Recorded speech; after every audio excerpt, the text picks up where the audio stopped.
வாய்ப்பு கொடுத்திருக்காங்க. நீங்க மறுபடியும் இதை விட்டுட்டீங்கன்னா இன்னும் அடுத்த 5 வருஷத்துக்கு நம்ம மீனவரை யாராலையும் காப்பாற்ற முடியாது. சிந்திச்சு பாருங்க.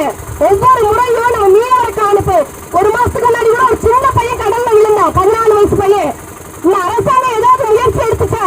நம்ம மீனவர் தான் நம்ம படகுல டீசல் எல்லாம் போட்டு நம்ம போய் தேடி நம்ம மீனவரை கொண்டு வரோம். அப்ப இதுக்கு முடிவே இல்லையா? முடிவு உங்களுக்கு நீங்க கொண்டு வரணும்னு நினைச்சீங்கன்னா நாம் தமிழர் கட்சி உங்க வீட்டு பிள்ளை எனக்கு ஒரு வாய்ப்பு கொடுங்க. சிந்திங்க. இலவசங்களை கொடுத்து ஏமாத்துவாங்க. இலவசமா நாங்க கொடுக்கறது தூய குடிநீர். பிள்ளைக்காயில பக்கத்துல தாமிரபரணி ஆறு இருக்கு. 6 கிலோமீட்டர் தூரத்துல தான் தாமிரபரணி ஆறு இருக்கு. அங்க இருந்து அவனுக்கு இங்க தண்ணி கொண்டு வர முடியாதா? வெள்ளம் வந்தா மட்டும் தண்ணி இங்க திறந்து விடுறான். மக்கள் எப்படி போயிட்டு போகுதுன்னு சொல்லிட்டு ஆனா தண்ணி மட்டும் கொடுக்க முடியல. என்ன காரணம்? சிந்திச்சு பார்க்கலாமா? வெள்ளம் வரும்போது மட்டும் தண்ணியை விட்டு ஊர் மக்கள் எப்படி போனா என்னன்னு பாக்குறான். ஆனா 6 கிலோமீட்டர் தூரத்துல இருக்க தாமிரபரணி தண்ணிய பிள்ளைக்காலுக்குள்ள கொண்டு வர முடியலன்னா அவன் நம்ம மக்களை பத்தி சிந்திக்கிறானா? சிந்திக்காத ஒருத்தருக்கு தொடர்ச்சியா ஓட்டு போடுறீங்க. இப்ப என்னன்னா திரை பிம்பத்துக்கு போயிட்டீங்க. நடிகருக்கு ஓட்டு போடணும்னு சொல்லிட்டு தொடர்ச்சியா போராடுற நம்ம மீனவர் இருக்காங்க.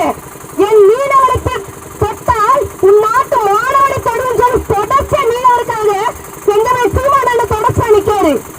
மீனவருக்கு என்ன ஆபத்து வருது? மீனவருக்கு என்ன நல்ல திட்டங்களை கொண்டு வரலாம்?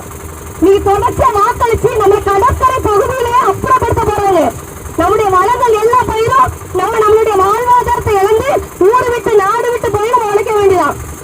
ஒவ்வொரு திட்டங்களும் கடல்ல போட்டு போட்டு நமக்கு மீன்வளை இல்லாம செஞ்சு நம்மளுடைய வாழ்வாதாரத்தை அழிச்சு நம்மளே நம்ம ஊரை விட்டு போகிற அளவுக்கு நிறைய திட்டங்களை கொண்டு வராங்க. அவ்வளத்தையும் தடுக்கிறதுக்கு நீங்க ஒரு வாய்ப்பு எங்களுக்கு கொடுங்க. நாங்க என்ன சொல்றோம்? மீனவர்கள் இருக்கிற பகுதியிலேயே அந்த மீனவர்களுக்கு தேவையான அனைத்து ஏற்பாடுகளையும் இந்த நாம் தமிழர் கட்சி தொடர்ச்சியா செஞ்சு தரும். ஒரு முறை வாய்ப்பு கொடுத்து நாம் தமிழர் கட்சியினுடைய விவசாய சின்னம் வாக்கு பெட்டியில 2வது இடத்துல இருக்கு.